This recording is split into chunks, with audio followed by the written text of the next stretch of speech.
Namaste yogis, it's Cam from Flex Hot Yoga, back with our Posture of the Month series. And this month of June, we have Shirshasana, or Headstand, King of the Poses. So this pose isn't for everybody. If you have any neck issues, if you have any herniation in your spine, especially the top part, talk to your teacher because it might not be for you. We have options that you might be able to take.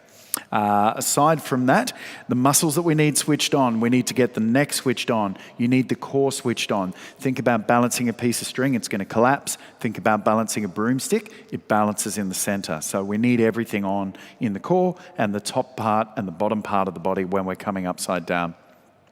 To begin with, we need to make a good, strong triangle, a base to place the head in. So I'm going to recommend we use the wall for that. So I'm going to take you over to the wall for the formative stage, the initial stages of headstand. All right, so our first drill that we're going to do is using the wall for support. So a couple of things that we need to get right first is the arm position.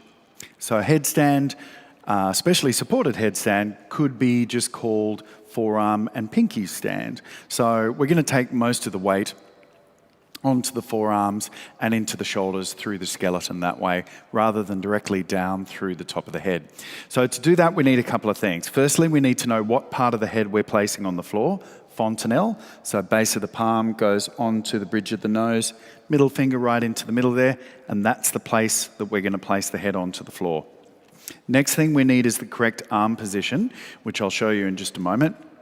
And then once we've got the arms positioned correctly, you need to get strong enough so that both feet lift off the floor at the same time.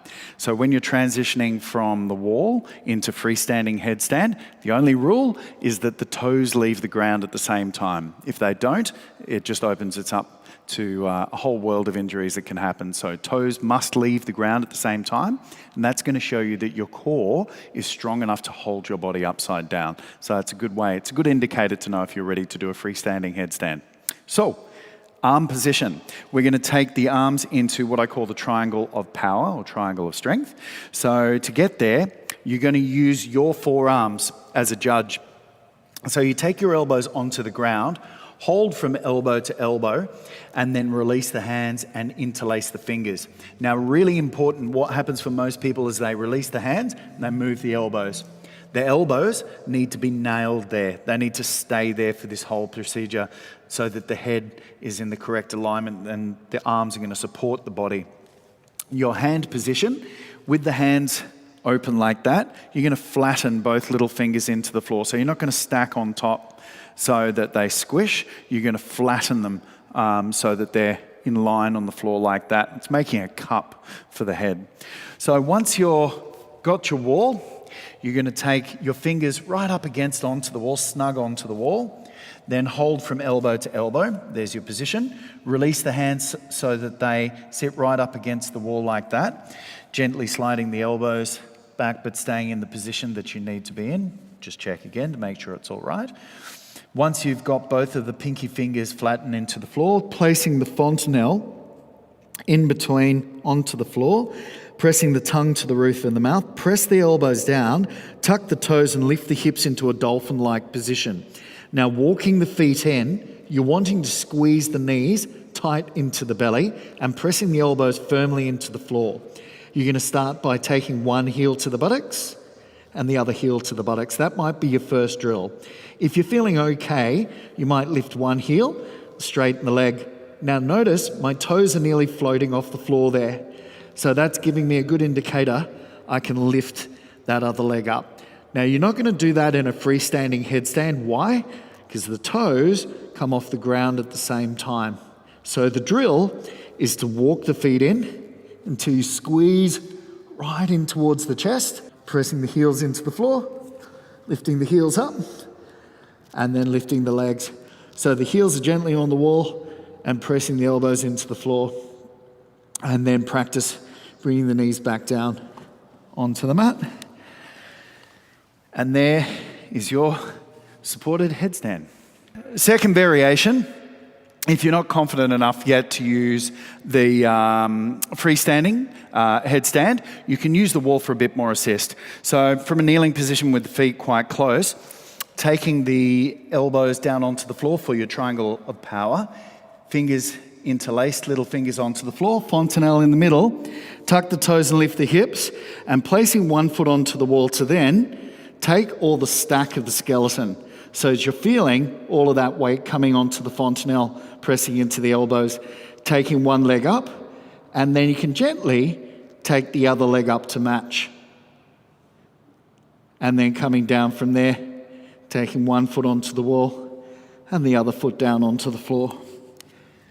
Just a way of getting up before you're ready to bring both feet up at the same time. Now that we've done that and you've seen the first stages of your headstand, you're ready to progress to doing this freestanding on the mat. I'd recommend getting onto the mat sooner rather than later so that you don't rely on the wall. So again, we're using our pyramid of strength. So to find your pyramid of strength, you're going to place the elbows onto the floor, hold it elbow to elbow, release the hands and interlace the fingers into a cup. Placing the fontanelle in between the hands onto the floor. To find the fontanelle, you take the base of the palm, place it on the bridge of the nose, and the middle finger, where it ends up, is the fontanelle. That little soft part, top of the crown of the head is here, and it's just that little ridge there. That's where we're going to aim to place the head on the mat. So pyramid of strength, releasing, interlacing the fingers, find the fontanelle, tucking the toes and lifting the hips into a dolphin-style position, walking the feet in, squeezing the knees towards the chest, and then floating the heels. From there, pressing the tongue to the roof of the mouth, and everything is on upside down. Pressing the elbows strongly, squeeze the elbows towards the midline, and pressing the tongue to the roof of the mouth. And to come down, squeeze the knees into the chest, and taking the knees and the feet back down onto the floor. So that's your supported headstand. Once that's feeling good and you're very confident about how the weight on the neck feels, you can progress into a tripod headstand. Coming into this from a wide-legged position, hands are down onto the mat. From our wide-legged position, you're finding your triangle of power again. Once you're there, placing the hands where the elbows were and placing the fontanelle onto the floor. From this position, you can access the back of the elbows with the knees. So once you're feeling comfortable there, you can lift the heels off the floor.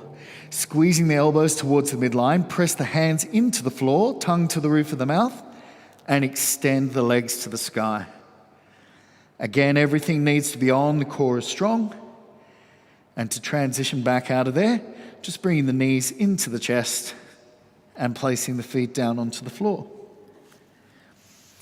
Once you've done your headstand, releasing through the neck, either with rabbit pose by placing the head onto the floor, hold the back of the heels and gently rock backwards and forwards, or just a gentle child's pose with the knees together. So as you breathe, you're softly massaging through the spine and opening and re-lengthening the spine. So there it is. There's your headstand, king of the poses. Have fun with it, and we'll see you on the mat. Namaste.